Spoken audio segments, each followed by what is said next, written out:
Welcome back to my YouTube channel. ಎಲ್ಲರಿಗೂ ಕಥಾ ಕಣಜ ಸ್ಮಿತಾ ಚಾನಲ್ಗೆ ಆತ್ಮೀಯವಾದ ಸ್ವಾಗತ. ನಾನಿವತ್ತು ಹೃದಯ ಬಡಿತ ಇದು ನಿಂದೇನ ಕಥೆಯ 2ನೇ ಎಪಿಸೋಡ್ನ ಜೊತೆ ಬಂದಿದ್ದೇನೆ. ಈ ಕಥೆ ನಿಮಗೆ ಇಷ್ಟ ಆಗ್ತಿದ್ದಲ್ಲಿ ಅಥವಾ ನೀವಿನ್ನು ಹೊಸದಾಗಿ ನಮ್ಮ ಚಾನಲನ್ನು ನೋಡ್ತಾ ಇದ್ದೀರಂದ್ರೆ ತಪ್ಪದೆ ನಮ್ಮ ಚಾನಲನ್ನು ಸಬ್ಸ್ಕ್ರೈಬ್ ಮಾಡಿ. ಹಾಗೆ ಕಥೆಯ ಬಗ್ಗೆ ನಿಮ್ಮ ಅನಿಸಿಕೆಗಳು ಹೇಳೋದನ್ನು ಕಮೆಂಟ್ ಸೆಕ್ಷನ್ನಲ್ಲಿ ಮರಿಬೇಡಿ. ಜೊತೆಗೆ ಲೈಕ್ ಶೇರ್ ಕೂಡ ಮಾಡಿ. ಅಧ್ಯಾಯ 2. ತನ್ನ ಪಕ್ಕದಲ್ಲಿ ಮಲಗಿದ್ದ ಮುದ್ದು ಮುದ್ದು ಮುಖದ ಹುಡುಗಿಯನ್ನು ಕಂಡು ಹೌಹಾರಿದ್ದನು ಪ್ರಖ್ಯಾತ್. ಅರೆ, ಈ ಹುಡುಗಿ ಯಾರು? ಇವಳು ನನ್ನ ಮನೆಗೆ ಒಳಗೆ ಹೇಗೆ ಬಂದ್ಲು? ರಾತ್ರಿ ಮಲಗುವಾಗ ಕಿಟಕಿ ಬಾಗಿಲು ಎಲ್ಲ ಕರೆಕ್ಟಾಗಿ ಹಾಕಿದ್ದೀನಿ. ಮತ್ತೆ ಈ ಹುಡುಗಿ ಅದ್ಯಾವ ಗ್ಯಾಪಲ್ಲಿ ಒಳಗೆ ಬಂದ್ಲು? ಇವಳು ಮನೆ ಒಳಗೆ ಬಂದಿದ್ದು ನಂಗೆ ಗೊತ್ತೇ ಆಗಲಿಲ್ಲ. ಕಳ್ಳಿ ಏನಾದ್ರೂ ಇರ್ಬೋದಾ? ಜೊತೆಗೆ ಇವಳು ನನ್ನ ಪಕ್ಕ ಬಂದು ಮಲಗಿದ್ದು ಕೂಡ ಗೊತ್ತಾಗ್ಲಿಲ್ಲ. ಇಷ್ಟಕ್ಕೆ ಈ ಹುಡುಗಿ ಯಾರು? ಇವಳೇ ಯಾಕೆ ಈ ಥರ ಕಂಡವನ ಮನೆಯೊಳಗೆ ಬಂದಿದ್ದಾಳೆ? ಏನಾದರೂ ದಾರಿ ತಪ್ಪಿ ಬಂದ್ಲಾ ಹೇಗೆ? ಅಥವಾ ತಲೆ ಕೆಟ್ಟಿರೋ ಹುಡುಗಿನ? ಅದಕ್ಕೇನಾದ್ರೂ ಮನೆಯೊಳಗೆ ಬಂದ್ಲಾ? ಆದರೂ ಇವಳು ಮನೆಯೊಳಗೆ ಬಂದಿದ್ದು ಹೇಗಂತ ಗೊತ್ತಾಗ್ಬೇಕೆ? ಥೋ, ನನ್ನ ತಲೆನೇ ಕೆಟ್ಟೋಗ್ತಿದೆ ಎಂದು ಹೇಳಿಕೊಂಡವನಿಗೆ ಹಿಂದಿನ ದಿನ ರಾತ್ರಿ ತಾನು ಹಿತ್ತಲಿನ ಬಾಗಿಲು ಹಾಕುವುದನ್ನು ಮರೆತಿದ್ದು ನೆನಪಿಗೆ ಬಂದಿತ್ತು. ಅಂದ್ರೆ ಈ ಹುಡುಗಿ ರಾತ್ರಿ ನಾನು ಅರ್ಜೆಂಟ್ನಲ್ಲಿ ಹಾಗೆ ಓಪನ್ ಮಾಡಿದ ಹಿತ್ತಲ ಬಾಗಿಲಿಂದ ಒಳಗೆ ಬಂದ್ಲಾ? ಆದ್ರೂ ಯಾತಕ್ಕೋಸ್ಕರ ಇಲ್ಲಿಗೆ ಬಂದ್ಲು? ಇವಳಲ್ಲೇ ಕೇಳೋಣಂದ್ರೆ ಇನ್ನೂ ನಿದ್ದೆಗುಂಗಲ್ಲೇ ಇದ್ದಾಳೆ. ಏನ್ ಕಾಲ ಬಂತು ಗುರು! ಹಿಂದಿನ ಕಾಲದಲ್ಲಿ ಹೆಣ್ಮಕ್ಳು ರಾತ್ರಿ ಆದ್ರೆ ಸಾಕು ಮನೆಯಿಂದ ಹೊರಗೆ ಕಾಲು ಇಡೋದಕ್ಕೆ ಭಯ ಪಡ್ತಾ ಇದ್ರು.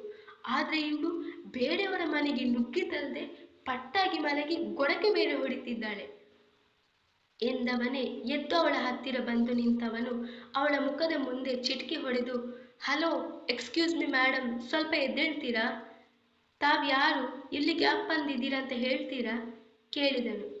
ಅವನ ಧ್ವನಿಗೆ ನಿದ್ದೆಯಿಂದ ಎಚ್ಚೆತ್ತ ಪ್ರಾರ್ಥನಾ ಹಿಂದಿನ ರಾತ್ರಿ ತಾನು ತನ್ನ ಊರು ಬಿಟ್ಟು ಬಂದಿದ್ದು ಇಲ್ಲಿ ರೌಡಿಗಳ ಕೈಗೆ ಸಿಕ್ಕಿ ಹಾಕಿಕೊಂಡು ಅವರಿಂದ ಬಚಾವಾಗಲು ಯಾವುದೋ ಒಂದು ಮನೆಯ ಹಿತ್ತಲಿನ ಬಾಗಿಲ ಮೂಲಕ ಒಳ ಬಂದಿದ್ದು ಎಲ್ಲವನ್ನೂ ನೆನಪಿಸಿಕೊಳ್ಳುತ್ತಾಳೆ. ಜೊತೆಗೆ ತನ್ನ ಮುಂದೆ ನಿಂತಿರುವ ಹುಡುಗನನ್ನು ನೋಡಿ ಕಣ್ಣರಳಿಸಿ, ಇವನನ್ನು ಎಲ್ಲೋ ನೋಡಿದ್ದೀನಿ, ಆದ್ರೆ ಎಲ್ಲಿ ನೆನಪಿ ಬರ್ತಾ ಇಲ್ಲ ಅಂದುಕೊಂಡವಳಿಗೆ ಹಿಂದಿನ ರಾತ್ರಿ ತನ್ನ ಗೆಳತಿ ಇವನ ಭಾವಚಿತ್ರವನ್ನು ತೋರಿಸಿ ಅವನು ಇರುವಲ್ಲಿಗೆ ಹೋಗುವ ಸಲಹೆ ಕೊಟ್ಟಿದ್ದು ನೆನಪಾಗಿತ್ತು. ಈಗ ಅವಳಿಗೆ ಸ್ಪಷ್ಟ ಆಗಿತ್ತು ಪ್ರಖ್ಯಾತ್ ಇವನೇ ಎಂದು. ಅವಳಿಗೆ ಆ ಕ್ಷಣ ಅದೆಷ್ಟು ಖುಷಿಯಾಗಿತ್ತು ಎಂದರೆ ಅದನ್ನು ಹೇಳತೀರದು. ಅವನನ್ನೇ ಹುಡುಕಿಕೊಂಡು ಹೊರಟು ಬಂದವಳು ಅವಳು. ಆದರೆ ಅದ್ಯಾವುದು ರೌಡಿಗಳ ಕೈಗೆ ಸಿಕ್ಕಿ ತನ್ನನ್ನು ತಾನು ಕಾಪಾಡಿಕೊಳ್ಳಲು ಇವನ ಮನೆ ಒಳಗೆ ಬಂದಿದ್ದಳು. ಆದರೆ ಈಗ ತಾನು ಎಲ್ಲಿಗೆ ಸೇರಿಕೊಳ್ಳಬೇಕೋ ಅದೇ ಮನೆಗೆ ಬಂದು ಸೇರಿದ್ದಾಳೆ. ಅವನನ್ನು ಕಂಡ ಖುಷಿಯಲ್ಲಿ ಆ ದೇವರಿಗೆ ಮನಸ್ಸಿನಲ್ಲಿಯೇ ಅದೆಷ್ಟೋ ಧನ್ಯವಾದಗಳನ್ನು ಅರ್ಪಿಸಿದ್ದಳು. ಇಹದ ಪರಿವೇ ಇಲ್ಲದೆ ಯಾವುದೋ ಲೋಕದಲ್ಲಿ ಮುಳುಗಿದ್ದವಳ ಮುಂದೆ ಕೈ ಆಡಿಸುವ ಪ್ರಖ್ಯಾತ್, ಹಲೋ ಮೇಡಮ್, ಯಾರೇ ನೀವು? ನನ್ನ ಮನೆ ಒಳಗೆ ಹೇಗೆ ಬಂದ್ರಿ? ಇಷ್ಟಕ್ಕೂ ನೀವು ನನ್ನ ಮನೆಯೊಳಗೆ ಬಂದ ಹಿಂದಿನ ಉದ್ದೇಶ ಏನು? ಏನಾದರೂ ದಾರಿ ತಪ್ಪಿ ಬಂದ್ರ ಹೇಗೆ? ಈ ಊರಲ್ಲಿ ನಿಮಗೆ ಪರಿಚಯಸ್ಥರು ಯಾರಾದರೂ ಇದ್ದಾರಾ?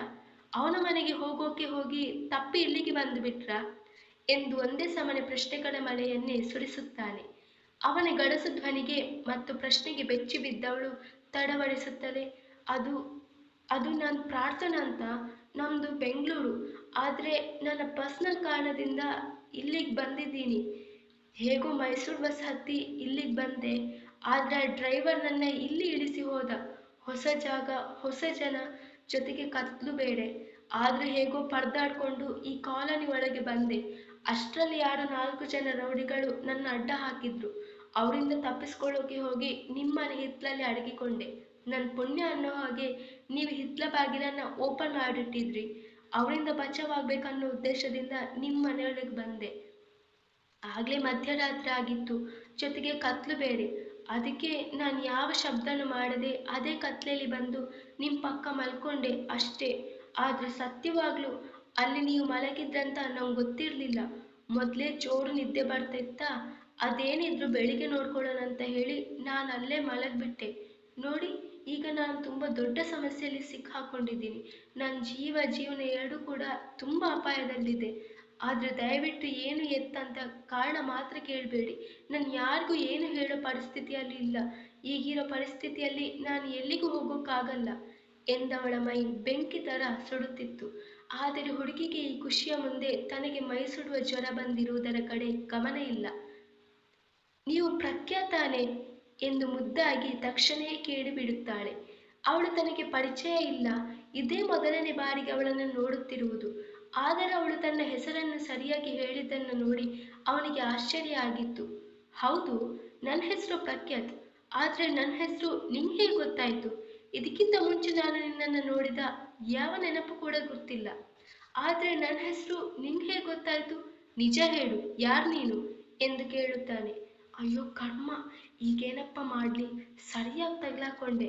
ನನ್ನ ಫ್ರೆಂಡ್ಸು ನನ್ನ ಗುಲ್ಡು ಬುದ್ದು ಅನ್ನೋದಕ್ಕೂ ನಾನು ಮಾಡೋದಕ್ಕೂ ಸರಿ ಇದೆ. ಇದೇನು ಮಾಡ್ಕೊಂಡೆ ಪ್ರಾರ್ಥನಾ? ನೀನು ತಲೆ ಮೇಲೆ ನೀನೇ ಚಪ್ಪಡಿ ಕಲ್ಲು ಹಾಕೊಂಡು ಬಿಟ್ಟಿಯಲ್ಲಿ. ಈಗ ಇವನ ಹತ್ರ ಪ್ರಣತಿ ವಿಷಯ ಹೇಳಿ ಎಲ್ಲ ನಿಜನೂ ಹೇಳಿ ಬಿಡ್ಬೇಕಾ? ಬೇಡ ಬೇಡ. ಇವನನ್ನು ನೋಡ್ತಾ ಇದ್ರೆ, ಇವನ ಮಾತು ಕೇಳ್ತಾ ಇದ್ರೆ ನಂಗೆ ಯಾಕೋ ಇವನು ಸ್ವಲ್ಪ ಜೋರಿನ ಸೌಂಡ್ ಪಾರ್ಟಿ ಅನ್ನಿಸ್ತಿದೆ. ಈಗೇನಾದ್ರೂ ನಾನು ನಿಜ ಹೇಳಿದ್ರೆ ಇವನು ನನ್ನನ್ನು ಈ ಮನೆಯಲ್ಲಿ ಉಳ್ಕೊಳ್ಳೋಕೆ ಬಿಡ್ತಾನ? ಖಂಡಿತ ಇಲ್ಲ. ಜಪ್ಪಯ್ಯ ಅಂದ್ರೂ ಒಪ್ಪಲ್ಲ. ಸದ್ಯಕ್ಕೆ ಯಾವ ವಿಷಯ ನಿಮಗೆ ಹೇಳೋದು ಬೇಡ. ಸಮಯ ಸಂದರ್ಭ ಬರಲಿ, ಆಗೆಲ್ಲ ವಿಷಯನ ಹೇಳ್ತೀನಿ ಎಂದು ಮನಸ್ಸಿನಲ್ಲಿಯೇ ಹೇಳಿಕೊಂಡವಳು, ಅದೇನು ಗೊತ್ತಾ, ನನಗೆ ಮುಖ ನೋಡಿ ಹೆಸರು ಹೇಳೋಕೆ ಬರುತ್ತೆ. ಅದೇ ಈ ಅಂಗೈ ನೋಡಿ ಶಾಸ್ತ್ರ ಹೇಳ್ತಾರಲ್ಲ, ಹಾಗೆ ಒಂಥರ ಫೇಸ್ ರೀಡಿಂಗ್ ಇದ್ದ ಹಾಗೆ ಎಂದು ಅಲ್ಲಿಗೆ ಸುಳ್ಳು ಹೇಳಿ ತೇಲಿಸಿ ಬಿಡುತ್ತಳು. ಆದರೆ ಅವಳನ್ನು ಅನುಮಾನದಿಂದ ನೋಡುವ ಪ್ರಖ್ಯಾತ್, ಸರಿ ಸರಿ, ಆದ್ರೂ ಕೂಡ ಈ ತರ ಗೊತ್ತು ಗುರಿ ಇಲ್ಲದಿರುವ ಅಪರಿಚಿತರ ಮನೆಗೆ ಯಾರಾದ್ರೂ ನುಗ್ತಾರಾ? ಅದು ಕೂಡ ಕಗ್ಗತ್ತಲ ರಾತ್ರಿಯಲ್ಲಿ. ಅದರಲ್ಲೂ ನೀವು ಹೆಣ್ಮಕ್ಳು ಹಗಲು ಹೊತ್ತಲ್ಲಿ ಓಡಾಡೋದೇ ಸೇಫ್ ಅಲ್ಲ. ಅಂಥದ್ರಲ್ಲಿ ನೀನು ರಾತ್ರೋರಾತ್ರಿ ಮನೆ ಬಿಟ್ಟು ಗೊತ್ತೇ ಇಲ್ದಿರೋ ಊರಿಗೆ ಬಂದು ಬೇಡವಳ ಮನೆಗೆ ಸೇರ್ಕೊಂಡಿದ್ಯಲ್ವಾ, ಭಯ ಆಗಲ್ವಾ? ಒಂದು ವೇಳೆ ಈ ಮನೆ ಆ ರೌಡಿಗಳದಾಗಿರ್ತಾ ಇದ್ದಿದ್ರೆ ಆವಾಗ ಏನ್ ಮಾಡ್ತಿದ್ದೆ ಎಂದು ಕೇಳಿದವನು, ಸರಿ, ಇನ್ಮುಂದೆ ಹೀಗೆ ಮಾಡಬೇಡ. ಈಗ ನಿನ್ನನ್ನು ಅದೆಲ್ಲಿಗೆ ಕರ್ಕೊಂಡು ಹೋಗಿ ಬಿಡ್ಬೇಕಂತ ಹೇಳು. ಅಲ್ಲಿ ಯಾರಾದ್ರೂ ಸಂಬಂಧದವರಿದ್ರು ಹೇಳು, ಫ್ಯಾಮಿಲಿ ಇಲ್ಲ ಫ್ರೆಂಡ್ಸ್ ಮನೆ ಯಾರದ್ದಾದ್ರು. ಅಲ್ಲಿಗೆ ನಿನ್ನ ನಾನೇ ಕರ್ಕೊಂಡು ಹೋಗಿ ಬಿಟ್ಬರ್ತೀನಿ ಎಂದನು. ಅವನ ಮಾತಿಗೆ, ಇಲ್ಲ, ನನಗೆ ನನ್ನವಳು ತನ್ನವಳಂತ ಯಾರೂ ಇಲ್ಲ. ಈ ಊರು ನನಗೆ ಹೊಸತು, ಇಲ್ಲಿನ ಜನ ಕೂಡ ಹೊಸಬರು. ನನಗೆ ಇಲ್ಲಿ ಯಾರು ಪರಿಚಯದವರು ಇಲ್ಲ ಅಂದಮೇಲೆ ನನ್ನನ್ನು ನೀವು ಎಲ್ಲಿಗೆ ಕರ್ಕೊಂಡು ಹೋಗ್ಬಿಡ್ತೀರಾ ಎಂದವಳು. ಪ್ಲೀಸ್, ನಂಗೊಂದು ಹೆಲ್ಪ್ ಮಾಡಿ. ದಯವಿಟ್ಟು ಒಂದು ಸ್ವಲ್ಪ ಸಮಯ ತನಕ ಇಲ್ಲೇ ಇರೋಕ್ಕೆ ಅವಕಾಶ ಮಾಡಿಕೊಡಿ. ನಾನು ತುಂಬ ದೊಡ್ಡ ಅಪಾಯದಲ್ಲಿದ್ದೀನಿ. ಪ್ಲೀಸ್, ನಿಮ್ಮನೇಲಿ ಜಾಗ ಕೊಡಿ. ಆದರೆ ನನ್ನಿಂದ ನಿಮಗೆ ಯಾವ ಅಪಾಯನೂ ಆಗಲ್ಲ, ಪ್ರಾಮಿಸ್ ಎಂದವಳ ಮೈ ಅದಾಗಲೇ ಜ್ವರದಿಂದ ಸುಡುತ್ತಿತ್ತು. ಜ್ವರದ ಪರಿಣಾಮದಿಂದಲೋ ಏನು, ಅವಳ ದೇಹ ಸ್ಥಿಮಿತ ತಪ್ಪಿತ್ತು. ಕಣ್ಣುಗಳು ಮಂಜು ಮಂಜಾಗತೊಡಗಿದ್ದವು. ಅತಿಯಾದ ಜ್ವರದಿಂದ ನಿತ್ರಾಣಲಾದ ಪ್ರಾರ್ಥನಾ ಪ್ರಜ್ಞೆ ತಪ್ಪಿ ಪ್ರಖ್ಯಾತ್ನ ಎದೆಗೆ ಒರಗಿದ್ದಳು. ಪ್ರಜ್ಞೆ ಇಲ್ಲದವಳು ಇನ್ನು ಕೆಳಗಡೆ ಆಯತಪ್ಪಿ ಬೀಳುವುದು ಬೇಡ ಎಂದು ಹೇಳಿಕೊಂಡ ಪ್ರಖ್ಯಾತ್ ಅವಳನ್ನು ಗಟ್ಟಿಯಾಗಿ ಹಿಡಿದವನು ಗಾಬರಿಯಿಂದ, ರೀ, ಏನ್ರಿ ಆಯ್ತು ನಿಮ್ಗೆ? ಮಾತಾಡ್ರಿ, ಕಣ್ಣು ಬಿಡ್ರಿ, ಹೇಳ್ರಿ ಮೇಲೆ ಎಂದು ಬಡಬಡಿಸಿದವನ ಮಾತಿಗೆ ಅವಳು ಯಾವ ಪ್ರತಿಕ್ರಿಯೆಯನ್ನು ಕೊಡದಿದ್ದಾಗ, ಥೋ, ಇದೊಳ್ಳೆ ತಲೆನೋವು ಆಯ್ತಲ್ಲ. ಎಲ್ಲಿಂದ ಬಂದ್ಲೋ ಇವಳು? ಹೋಗಿ ಹೋಗಿ ಇಲ್ಲಿಗೇನೆ ಬರ್ಬೇಕಿತ್ತ? ಎಲ್ಲ ನನ್ನ ಗ್ರಹಚಾರ.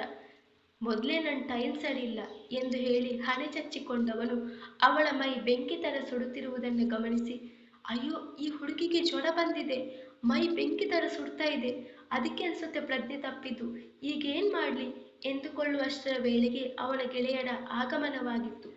ಲೋ ಪ್ರಖ್ಯಾತ್, ಎಲ್ಲೂ ಇದ್ದೀಯಾ? ಕೆಲ್ಸಕ್ಕೆ ಬರಲ್ವೇನೋ? ಮೊದ್ಲ ಮ್ಯಾನೇಜರ್ ನಾಯಿಗೆ ಬೈದ ಹಾಗೆ ಬೈತಾ ಇರ್ತಾನೆ. ನಮ್ಮನ್ನ ಕಂಡ್ರಾಗಲ್ಲ ಅಂತಾನೆ ಹುರ್ದು ಬೀಳ್ತಾ ಇರ್ತಾನೆ. ನಮ್ಮ ಗ್ಯಾಂಗ್ನಲ್ಲಿ ಕೊಟ್ಟ ಕೆಲಸನ ನಿಯತ್ತಾಗಿ ಮಾಡೋದು ನೀನೊಬ್ನೇ ಮಗ. ನೀನಿದ್ರೆ ನಮ್ಗೇನೋ ಒಂಥರ ಧೈರ್ಯ ಎಂದು ಹೇಳಿಕೊಂಡು ಕೋಣೆಯೊಳಗೆ ಬಂದ ಅವನ ಗೆಳೆಯರಾದ ರಜತ್, ಭುವನ್, ರಮ್ಯಾ ಎಲ್ಲರೂ ಕೂಡ ದಂಗಾಗಿ ಹೋಗಿದ್ದರು ಪ್ರಖ್ಯಾತ್ನ ಎದೆಗೂಡಿನಲ್ಲಿ ಹುಡುಗಿಯೊಬ್ಬಳನ್ನು ಕಂಡು. ಲೋ, ಏನೋ ಪ್ರಖ್ಯಾತ್ ಇದು? ಯಾರು ಈ ಹುಡುಗಿ? ಗರ್ಲ್ ಫ್ರೆಂಡ್ ಏನೋ? ನಮ್ಗೆ ಹೇಳ್ತೇನೆ ನೀನು ಆಗ್ಲೇ ಹುಡುಗಿನ ನೋಡ್ಕೊಂಡಿದ್ಯಾ ಅನ್ನು. ಆದ್ರೆ ನಮ್ಗೆ ಯಾಕೋ ಈ ವಿಷಯನ ಹೇಳಿಲ್ಲ? ಮೋಸ ಕಣೋ ಇದು ಎಂದರು. ಆದರೆ ಅವರ ಮಾತಿಗೆ ಹಣೆ ಚಚ್ಚಿಕೊಂಡ ಪ್ರಖ್ಯಾತ್ ಕೋಪದಿಂದ, ಸೊ ನಿಮ್ಮ ನಾನ್ ಸ್ಟಾಪ್ ಕಾಮೆಂಟ್ನ, ಒಂದು ಹುಡುಗಿ ಜೊತೆ ಒಬ್ನು ಹುಡುಗನನ್ನ ನೋಡಿದ್ರೆ ಸಾಕು, ಅದಕ್ಕೆ ನಿಮ್ಮದೇ ಸ್ಟೈಲ್ನಲ್ಲಿ ಏನಾದ್ರೂ ಒಂದು ಕತೆ ಕಟ್ತೀರಾ ಅಲ್ವಾ? ಫಸ್ಟ್ ಆಫ್ ಆಲ್ ನಂಗೆ ಈ ಹುಡುಗಿ ಯಾರು ಅಂತಾನೆ ಗೊತ್ತಿಲ್ಲ, ಈಗಲೇ ನೋಡ್ತಾ ಇರೋದು. ಅಂಥದ್ರಲ್ಲಿ ಲವ್ ಅಂತೆ, ಗರ್ಲ್ ಫ್ರೆಂಡ್ ಅಂತೆ. ಲವ್ವು ಇಲ್ಲ, ಮಣ್ಣು ಇಲ್ಲ. ಸುಮ್ಮನೆ ಬಾಯಿ ಮುಚ್ಕೊಂಡು ನಿಂತ್ಕೊಳ್ಳಿ, ಇಲ್ಲ ಅಂದ್ರೆ ನನಗೆ ಸ್ವಲ್ಪ ಹೆಲ್ಪ್ ಮಾಡಿ ಎಂದವನು ಸಿಡಿಮಿಡಿಗೊಳ್ಳುತ್ತಲೇ ಪ್ರಜ್ಞೆ ಕಳೆದುಕೊಂಡು ಎದೆಗೆ ಒಣಗಿದ್ದವಳನ್ನ ತೋಳಿನಲ್ಲಿ ಎತ್ತಿ ಮಂಚದ ಮೇಲೆ ಮಲಗಿಸಿದ್ದನು. ಮುಂದುವರಿಯುವುದು. ಕತೆ ಹೇಗೆ ಬರ್ತಿದೆ? ನಿಮ್ಮ ಅನಿಸಿಕೆಗಳನ್ನು ತಪ್ಪದೆ ಕಮೆಂಟ್ ಸೆಕ್ಷನ್ನಲ್ಲಿ ಹೇಳಿ ಆಯ್ತಾ? ಅಂದ ಹಾಗೆ ಈಗ ವಿಡಿಯೋಸ್ಗಳಿಗೆ ಆ್ಯಡ್ಸ್ ಬರ್ತಾ ಇದೆ ಅಂದ್ಕೋತೀನಿ. ಬಹುಶಃ 30 ಸೆಕೆಂಡ್ 20 ಸೆಕೆಂಡ್ನ ವಿಡಿಯೋ ಅದು ಆ್ಯಡ್ಸ್ ಆಗಿರಬಹುದು. ದಯವಿಟ್ಟು ಆ್ಯಡ್ಸನ್ನು ಸ್ಕಿಪ್ ಮಾಡೋದಕ್ಕೆ ಹೋಗಬೇಡಿ ಆಯಿತಾ? ಯಾಕಂದರೆ ಒಂದು ವರ್ಷದ ನನ್ನ ಶ್ರಮಕ್ಕೆ ಅಕ್ಟೋಬರ್ 4 ತಾರೀಕಿಗೆ ಮಾನಿಟೈಸೇಷನ್ ಆಯಿತು. ಇದೇ ವರ್ಷ ಅಕ್ಟೋಬರ್ 28ಕ್ಕೆ ಈ ವರ್ಷ 1 ವರ್ಷ ಹಿಡಿಯುತ್ತೆ ಈ ಚಾನಲ್ಗೆ. ತುಂಬ ಅಂದರೆ ತುಂಬ ಕಷ್ಟಪಟ್ಟಿದ್ದೀನಿ ನಾನು ಇಲ್ಲಿ ತನಕ ಈ ಚಾನಲನ್ನು ತಂದು ನಿಲ್ಲಿಸ್ಬೇಕಂದ್ರೆ. ವ್ಯೂಸ್ ಕೂಡ ಅಷ್ಟಾಗಿ ಬರ್ತಾ ಇರಲಿಲ್ಲ. ಹತ್ತಿದ್ದೇನೆ, ದುಃಖಪಟ್ಟಿದ್ದೇನೆ, ನಿದ್ದೆ ಇಲ್ಲದ ರಾತ್ರಿಯನ್ನು ಕಳೆದಿದ್ದೇನೆ ನಾನು. ಈ ಕಥೆಯ ಮೊದಲ ಎಪಿಸೋಡ್ನಲ್ಲಿ ಒಂದು ಇಮೇಜ್ ಹಾಕಿದ್ದೆ. ಆ ಇಮೇಜನ್ನು ನಾನು ಮಾಡಬೇಕಂದ್ರೆ 2 ಗಂಟೆ ತಗೊಂಡಿದ್ದೀನಿ. ಅದಕ್ಕೆ ಟೆಕ್ಸ್ಟ್ ಆ್ಯಡ್ ಮಾಡಿ, ಫೋಟೋಸ್ ಆ್ಯಡ್ ಮಾಡಿ, ಅದು ತಮ್ಮನೇಲ್ಗೆ ಅಟ್ಯಾಚ್ ಆಗುತ್ತೋ ಇಲ್ವಾ, ಸೈಜ್ ಕರೆಕ್ಟ್ ಇದೆಯಾ ಅಂತ ನೋಡಿ, ರಾಮ ರಾಮ ಹೇಳ್ಕೊಂಡು ಹೋದರೆ ತುಂಬ ಇದೆ. ಯೂಟ್ಯೂಬರ್ ಆಗೋದು ಒಂದು ತಮಾಷೆ ಅಲ್ವೇನೇ ಅಲ್ಲ. ತುಂಬ 3 ವರ್ಷ 4 ವರ್ಷ ಕಷ್ಟಪಡಬೇಕಾಗುತ್ತೆ. ಇದು ನಂದು ಬಿಗಿನಿಂಗ್ ಅಷ್ಟೇ. ಈಗ ನಾನು ಒಂದೊಂದೇ ಹೆಜ್ಜೆ ಇಡ್ತಾ ಇದ್ದೀನಿ. ದಯವಿಟ್ಟು ಆ್ಯಡ್ಸನ್ನು ಸ್ಕಿಪ್ ಮಾಡೋದಕ್ಕೆ ಹೋಗಬೇಡಿ, ಇದು ಕಳಕಳಿಯ ಮನವಿ. ಹಾಗೆ ವಿಡಿಯೋ ಕೂಡ ಅಷ್ಟೇ, ಸ್ಕಿಪ್ ಮಾಡಬೇಡಿ. ಸ್ಕಿಪ್ ಮಾಡಿದರೆ ನಿಮಗೆ ಕತೆ ಏನು ಅಂತಲೇ ಗೊತ್ತಾಗೋದಿಲ್ಲ. ಫುಲ್ ನೋಡಿ. ಒಂದು 10 ನಿಮಿಷದ ವಿಡಿಯೋ, 30 ಸೆಕೆಂಡ್ ಆ್ಯಡ್ಸ್ ಅಷ್ಟೇ ಅಲ್ವಾ? ಸಪೋರ್ಟ್ ಮಾಡ್ತೀರಾ ಅಂದ್ಕೊಂಡಿದ್ದೀನಿ. ನನ್ನ ಇಷ್ಟು ವರ್ಷದ ಶ್ರಮಕ್ಕೆ ತಣ್ಣೀರು ಎರಚಲ್ಲ ಅಂತ. Thank you.